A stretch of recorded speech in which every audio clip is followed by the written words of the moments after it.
E aí, comunidade bravíssima, eu sou a Isa, especialista em homens. Ao som da MC Catoque, minha grande amiga compositora maravilhosa. Vocês já estão seguindo ela?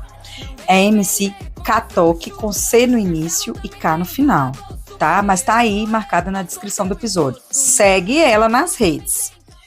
E eu também preciso pedir um outro favor para vocês que eu nunca pedi. Aproveita que você está aqui, você vai lá no perfil do podcast Especialista em Homens, no Spotify, e avalia ele com 5 estrelas, por favor.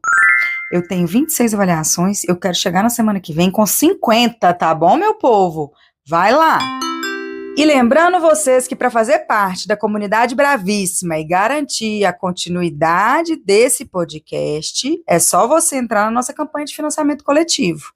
O site é www.apoia.se/especialista em homens. E a partir de R$10 por mês, você já entra para a comunidade. Acessa conteúdos exclusivos e outras coisinhas mais. Gente, agora eu vou gastar um tempinho para falar umas questões da minha história e da minha vida pessoal, porque elas introduzem 2 serviços que eu quero apresentar para vocês hoje, tá bom? Eu sou uma mulher gorda, né? Gorda nos parâmetros médicos, sociais, enfim, sempre fui uma das maiores entre as meninas. Então, por ser gorda, eu nunca pude ser sedentária. Eu sempre precisei fazer atividade física para emagrecer. Porque quando você é gorda, você passa a vida lutando por um corpo que não é o seu. Você conta caloria, conta ponto, não pode comer isso, não pode comer açúcar, não pode comer sal. Ovo é ruim, depois ovo é bom. Fica essa confusão aí desde sempre.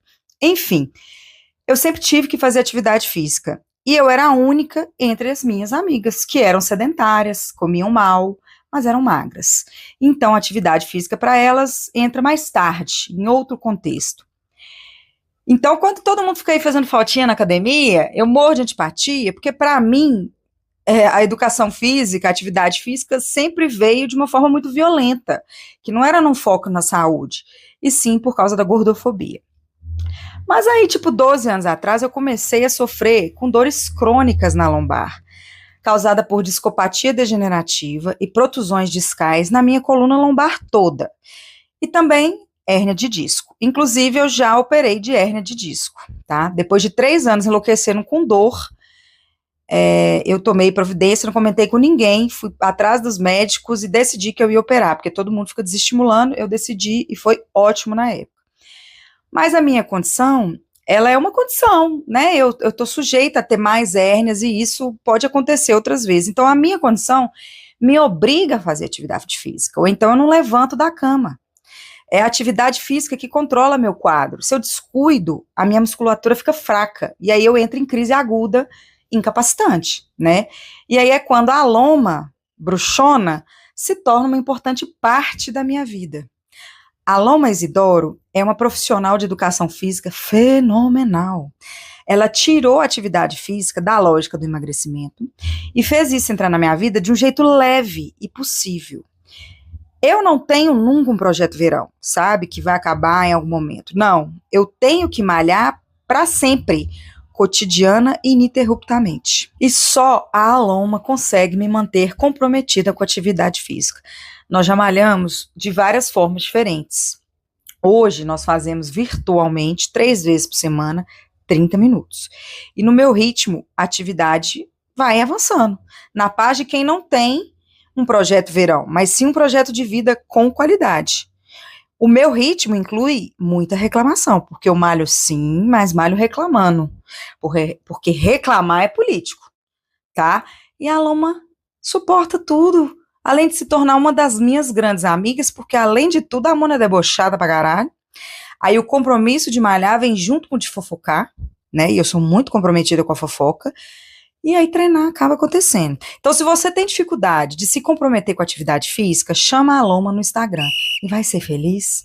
O arroba dela é aloma.isidoro com Z, mas o arroba tá aqui na descrição do episódio, tá bom? E lá na onda do autocuidado, entra uma nova página na minha vida. Eu sempre tive aquela perna bem marcada pela celulite, sabe? Até na panturrilha. Isso desde a juventude e tal. Minha família, ela é toda quadrilzuda, pernuda, tem esse aspecto da pele mesmo marcado por celulite. Mas aí eu comecei a perceber que pequenos toques, apertões na minha perna e também no meu braço me gerava dor e sensibilidade. Ficou muito roxa, né? E aí eu me consultei com o médico e descobri que é o tal do lipedema. Pra mim era sempre celulite, gente. Enquanto que virou lipedema, essa reviravolta aí, eu não sei o que aconteceu não, mas agora é lipedema pra mim. Porque a lipedema é uma condição crônica caracterizada pelo acúmulo anormal e simétrico de gordura, né, que acometendo principalmente braços e pernas. Aí vem dor, sensibilidade ao toque, essas coisas que eu falei aí. É tipo a celulite, só que parece que ela é inflamada, desorganizada, dolorida, enfim, é bom vocês terem cuidado, porque também o povo quer colocar tudo, ai, uma coisa do seu corpo. Celulite, normal, toda mulher tem. Aí o povo quer falar que você tem uma doença que precisa tratar. Não, vai no seu ritmo. Eu sei que eu percebi que a minha perna está me causando dores, meu braço está me causando dores, então eu precisei dar mais um passo aí para poder melhorar a minha qualidade de vida, né? E os tratamentos para lipedema que me indicaram é atividade física, né, que eu já faço, mudança de alimentação, evitando umas coisas anti-inflamatórias. Eu tô até buscando ajuda com isso. Se alguma nutricionista aí quiser entrar pro bonde do cuidado da Brava, me chama, quero. E por fim, a drenagem linfática, que aí sobe pro bonde do cuidado a Gabriele Ribeiro, Gabi, que é esteticista. A drenagem linfática é parte do tratamento de lipedema. Essa técnica estimula o sistema linfático, favorecendo a eliminação de líquidos retidos, as toxinas, e reduzindo o inchaço, melhorando o fluxo linfático e venoso. Os benefícios vão além da redução do edema, aliviar a dor, sensação de peso nas pernas, melhora a oxigenação dos tecidos, contribui para a mobilidade, previne complicações como lipolinfedema, né, que é quando o sistema linfático fica sobrecarregado, além de ser gostosinho pra caramba, tá, gente? Fazer drenagem é uma delicinha. Mas também tem um impacto positivo na textura e aspecto da pele também, né? É importante ressaltar que a drenagem é parte do tratamento, ela não é todo.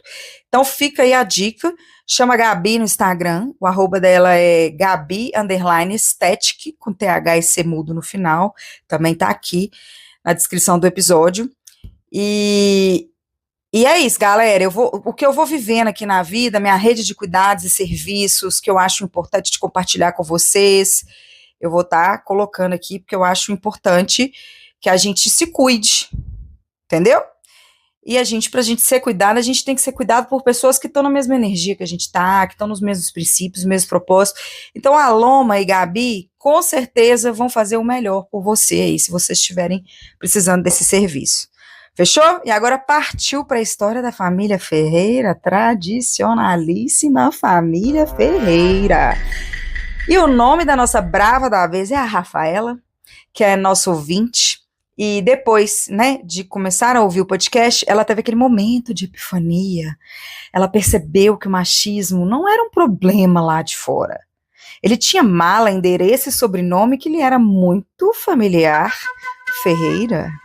E assim nos enviou uma história real sobre o patriarcado com CPFs muito bem definidos. 3 gerações de homens atravessados pelo machismo. Mulheres se anulando e adoecendo no cuidado com homens que morreram se achando imortais. E, claro, com muito amor cristão, culpa e patriarcado embutido. A história começa com os avós maternos, Dona Flor e seu generoso, que de generoso mesmo só tinha um nome.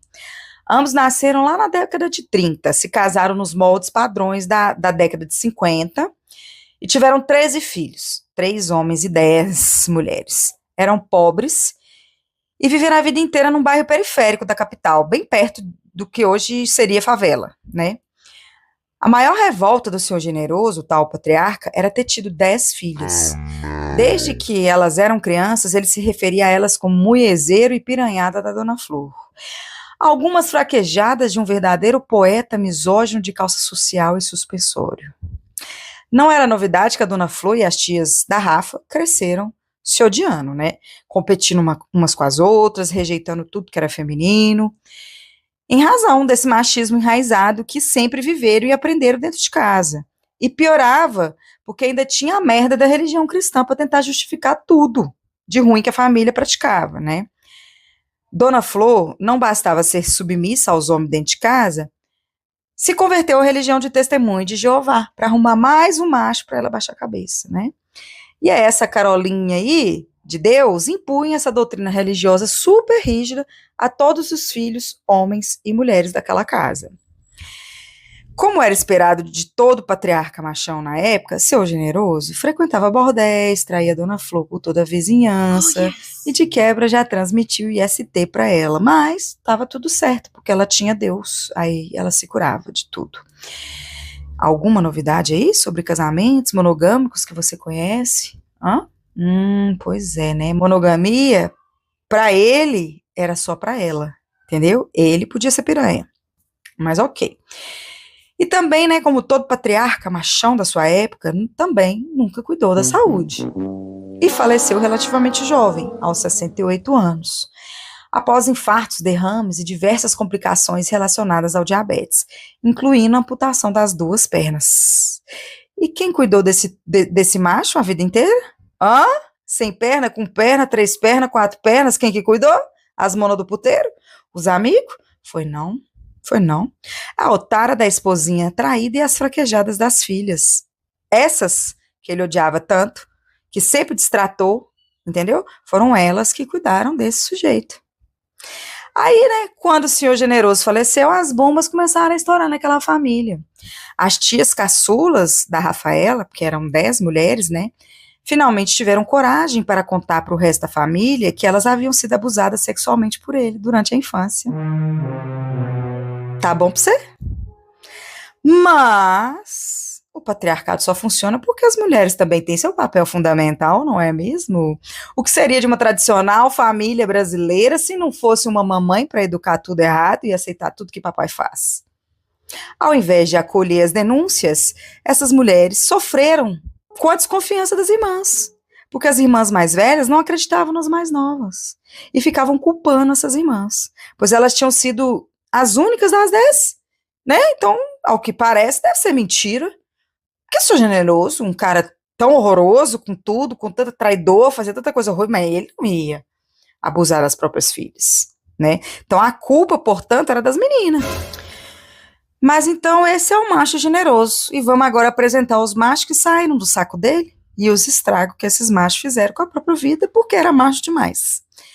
O primeiro, o tio mais velho da Rafa, o Jorge. Ele nascido aí, sei lá, 1955, ele era a imagem e semelhança do seu generoso. Misógino, homofóbico, violento e se achando um bom partido só porque proveu e pôs comida na mesa. É o mínimo, né? Seu jeito. Mas durante a juventude, ele deu perda total em 3 carros, porque ele era muito louco, muito irresponsável, quase morreu de complicações da gonorreia, agrediu e quase matou um cara por causa de homofobia. Quando mais velho, ele casou e teve 4 filhos. E ele não deixava a família sequer assistir televisão dentro de casa, porque a TV não ensinava nada que preste. Quem ensina algo que preste é ele, né? Um macho impecável, filho de Deus. E ele também se tornou um alcoólatra. Ele sobreviveu, né, a diversos acidentes de carro, acidentes domésticos e até algumas tentativas de suicídio. Olha, parece que o machismo não tá fazendo bem para os homens também, não. Que coisa, gente! Alguém precisa avisar pros caras, porque eles estão desavisados, tá? Olha, sujeito, se você acha que você tá feliz, você tá muito esquisito, mas bora lá. Mas aí ele, em algum momento, ele começou a frequentar o Alcoólicos Anônimos, parou de beber e começou a se cuidar. E aí a vida vinha bem, filhos criados, netos, boa relação com a ex-mulher, a quem sempre pagou pensão, porque ele era um homem muito bom. Ele tinha aí suas namoradinhas, curtia a terceira idade, aposentadoria, nananã, mas a socialização do macho é implacável, veio a pandemia e bolsonarista que era, acreditava no homem médio com histórico de atleta e defendia que era só uma gripezinha, não é mesmo? Ele que malhava todo dia e, portanto, também tinha histórico de atleta, foi contaminado com vírus e morreu. Putz, que barra. E morreu ainda mais jovem que o pai, que morreu com 64. Nada mais coerente que amar o seu líder e morrer por ser tão burro como ele, né? O nome é homoafetividade, é quando o homem gosta mesmo é de homem. E o macho tradicional é esse aí, ignora a ciência, culpa as mulheres e morre por teimosia. Já vai tarde. Eu falo com vocês, mulherada. Nosso trabalho é só deixar eles morrer. Para de cuidar. Simples. Não faz. E veja o que acontece. Eles vão morrer. E vão se matar. Aí vão morrer mais rápido ainda. Aí a gente vira, ó, maioria em 2 palitos e resolve essa bagaça. Tá? E aí vem o tio do meio da Rafa, o Manuel, o invisível. O Manuel era nascido na década de 60. E mesmo tendo repetido muitas das características do seu generoso, ele herdou o pacote da exclusão familiar. Era o mais parecido fisicamente com o pai, só que com a pele mais escura, cabelo crespo e traços negroides. E aqui chegamos em mais um dos valores da família tradicional brasileira Ferreira, ou Miranda, ou qualquer outra família que existe aí, o racismo.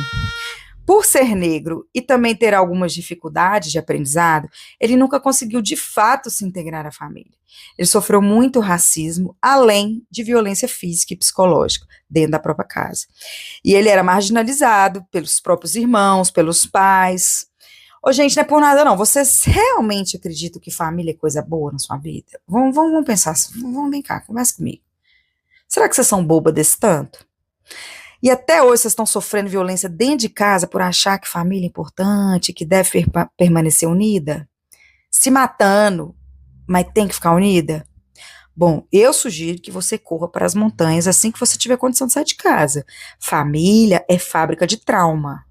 Não tem necessidade de ficar junto. Deus não vai te castigar, vai por mim. Vai ser feliz, vai. Porque sua família não vai deixar. Tem que ser um ato seu, tá bom? Mas o Manuel sofria racismo dentro de casa. E mesmo trabalhando desde cedo, primeiro como marceneiro, depois como uma pequena fábrica de chinelos, sua vida na família e na sociedade foi marcada por muita exclusão e pelo estigma. E ele era ainda usuário de maconha. Nossa, que absurdo. Muito pior que abusar das filhas. Nossa, eu não sei como que esse moço pôde fazer uma coisa dessa. Mas para aquela família, família Ferreira, usar maconha equivalia a utilizar drogas pesadas. Qualquer substância era vista da mesma forma, sem distinção. Só cachaça que podia. Você lembra que o mais velho era alcoólatra, foi no Alcoólicos Anônimos? Pois é, só a cachaça. Cachaça não tinha problema não, tá? Mas a maconha... Mas isso aumentou muito a marginalização do tio, né? E o isolamento dentro de casa. O Manuel nunca se casou, ele sempre foi meio nômade, assim, nunca teve filhos, e também nunca foi acolhido na sua família, né, nunca encontrou lugar nessa dinâmica familiar, né, viveu a vida inteira à margem, invisibilizado, em constante sofrimento e exclusão. Ele faleceu em 2020, aos 58 anos, devido a problemas cardíacos e complicações do diabetes, inclusive amputação de uma perna, assim como o papai. Só que mais jovem que papai. Olha aí. Ai, ai.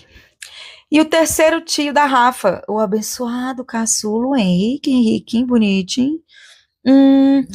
O Henrique, o terceiro e último filho, homem do senhor generoso, nasceu na década de 70 e era o queridinho menininho louro de cabelo de cuia, xodózinho da família Bebê Johnson de ouro, gracinha. Teve cachumba na infância e na vida adulta, acabou ficando obeso. Aí ele desenvolveu o quê, gente? Porque ficou obeso, assim como eu, dá o quê? Peitinho. Peitinho. O menino teve peitinho e desenvolveu câncer de mama. Sim, câncer de mamas em homens é raríssimo, mas acontece. E numa casa com 10 mulheres, justo um menininho, lourinho, fofinho, novinho, bonitinho, queridinho, desenvolveu doença, o que é no mínimo irônico, já que passaram a vida inteira rindo de coisa de mulher, né? O menino teve doença de mulher. A gente não paga na cara de rir, não, mas é porque tem uns tapas que Deus dá na vida do povo preconceituoso que é muito interessante. Mas Henrique sempre foi um bom filho. Sempre trabalhou, sempre ajudou em casa, não deu trabalho, né? Fora a escola que ele abandonou, mas a educação formal não era valorizada ali na família Ferreira, não. Né? A mãe da Rafa, por exemplo, era chamada de vagabunda porque queria estudar. O fofinho do tio Henrique se casou e, após anos tentando engravidar, descobriu que, em função dos desdobramentos da cachumba e do tratamento de câncer de mama, ele estava estéril. Nossa, mas isso virou um sacrilégio em toda a família. E veja você que as barangas frígidas das tias mais velhas da Rafa, até hoje, culpam a esposa dele pela infertilidade do casal. Sabia dessa aí, mulher? Pois é, menina, você é culpada até da incapacidade do moço.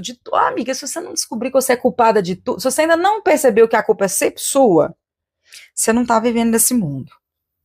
Entendeu? Então, até você ficar esperta, se tiver na dúvida, saiba, alguém acha que a culpa é sua.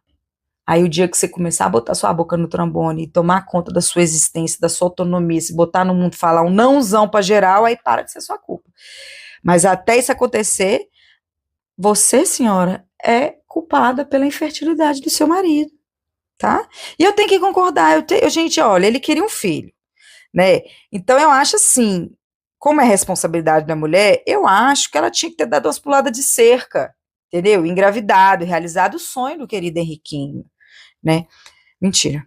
Pra quem é monogâmico, eu sugiro trair só pra gozar gostoso ou por vingança. Pra engravidar, eu não recomendo.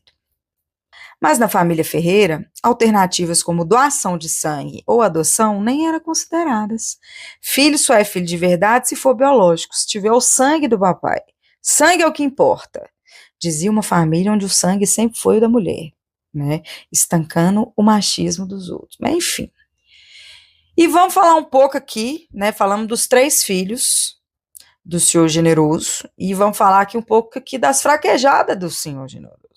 As mulheres. A família Ferreira toda professava a mesma fé. Essa fé de que as mulheres são ruins, resultado de fraquejadas, são elas incapazes, mas é elas que cuidam dos machos doentes, né? Enfim. Se o Senhor Generoso teve muitas filhas, por outro lado, os deuses machos do universo o abençoaram com muitos netos homens. As tias da Rafa eram as típicas mães de menino. Ai, que saco. Sabe aquelas que renunciam tudo na vida para poder maternar e depois ficam jogando tudo na cara de todo mundo, colocando pressão e fazendo manipulação? Pois é isso.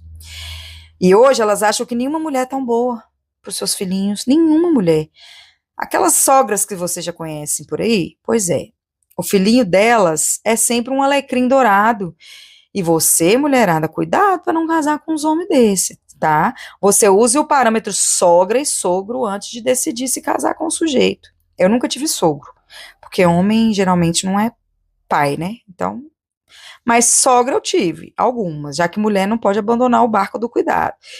E sogra, filhinho da mamãe, que compete com você, que controla o filho, a relação corre. Corre porque homem geralmente não enfrenta a mãe. Você vai passar a relação tretando diretamente com sua sogra e o macho não vai resolver. Já tô te falando.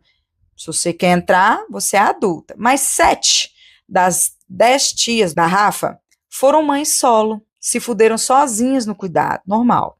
Sofreram incidentes de violência física, psicológica, financeira e continuam defendendo e trabalhando incansavelmente em prol dos homens. E acreditando que mulher não vale nada, principalmente as noras, sabe? Ó, vocês, muito cuidado com o acolhimento dessas senhoras, viu? Tudo tem limite. As mulheres têm uma história de vida extremamente marcada pelo machismo, as mais velhas principalmente, né? E elas ainda no meio dessa religião merda de testemunho de Jeová aí, eu sei que o bagulho é doido. Mas essa não é a única informação que o mundo oferta, não. Você pode observar essas mulheres aí da sua família ao longo da história e perceber também que existem outros caminhos, novas possibilidades, e que às vezes a Carolinha de Jesus não quer mudar. Ela estragou a vida dela e o que ela tem agora é uma disposição enorme para destruir a vida de outras mulheres. Já que a vida dela é uma droga, ela também quer destruir a sua. Quem é você, sua safada mulher, achando que vai viver livre? Não vai. Então, eu não recomendo ser tão tolerante com esse tipo de senhora, não. Mesmo mais coroinha, não, idosa, não sou a favor. Não faço isso na minha vida. Eu Não dou esse direito para as mais velhas ditarem regras na minha vida, né? Só porque é mais velha, não, sabe? Eu não vou pro enfrentamento direto, mas eu também não fico calada se vier para cima de mim.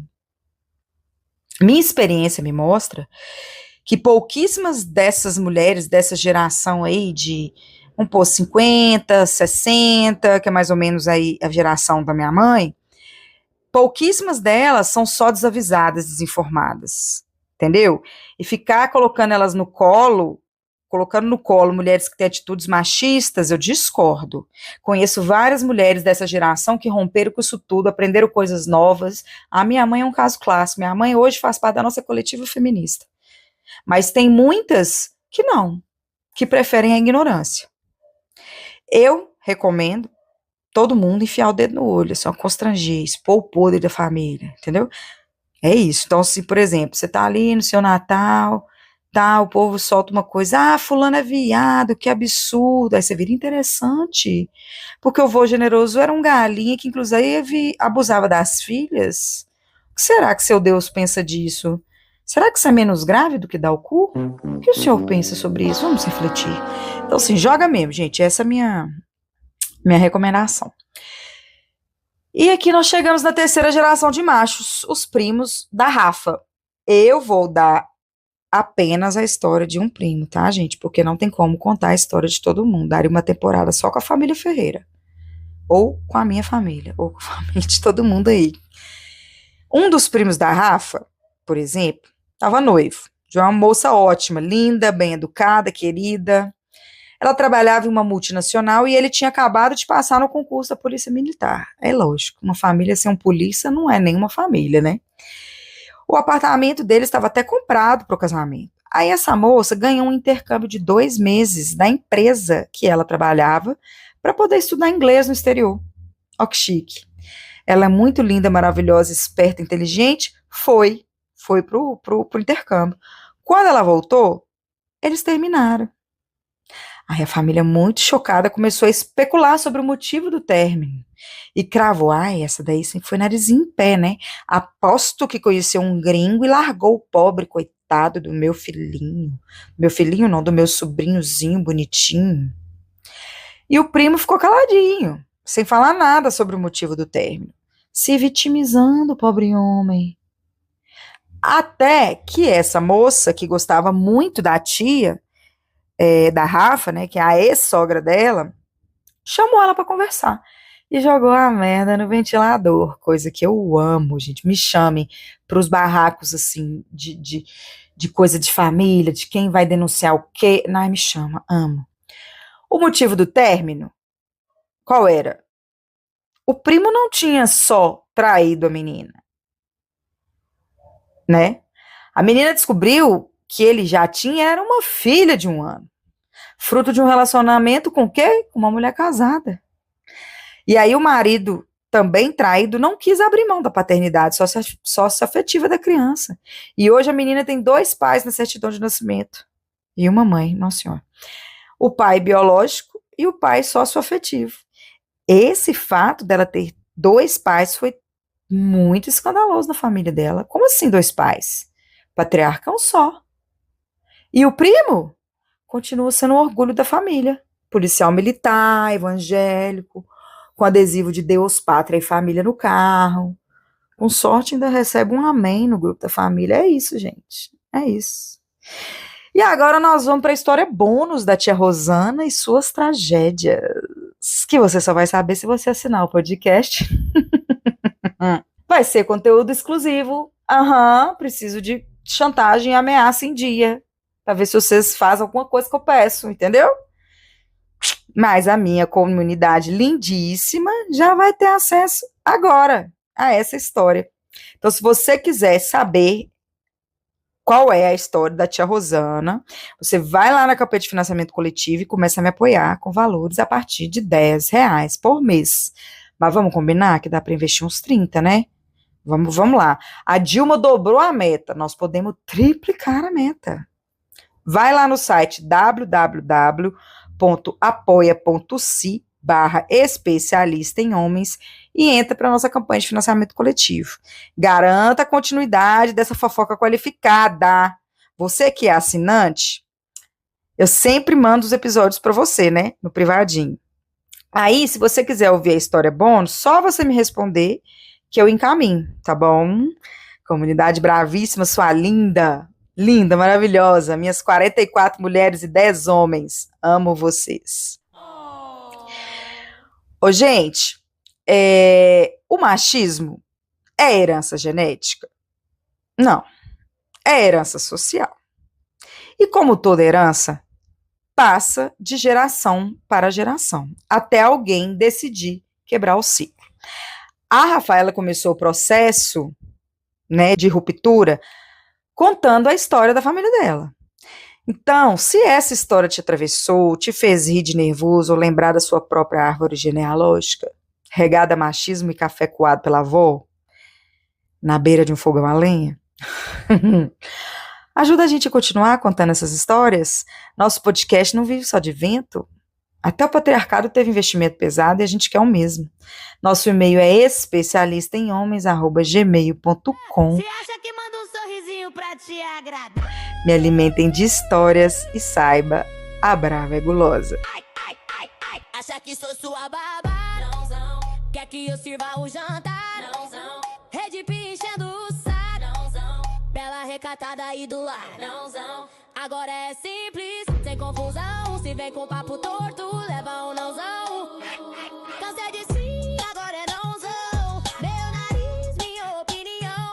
Eu não autorizo, não aceito não. Vou te abençoar com reflexão. Quer que eu cuide da sua vida? Nãozão. Faz drama se eu saio? Nãozão. Quer controle disfarçado? Nãozão. Aqui quem manda é meu coração. Cansei de sim, agora é nãozão. Tô com a minha opinião. Eu não autorizo, não aceito não. Vou te abençoar com reflexão. Nãozão, pro macho tóxico, nãozão. Pro drama clássico, tô linda, livre em evolução. Meu som é leve, mas o recado é nãozão. Não enche meu saco, não, machão.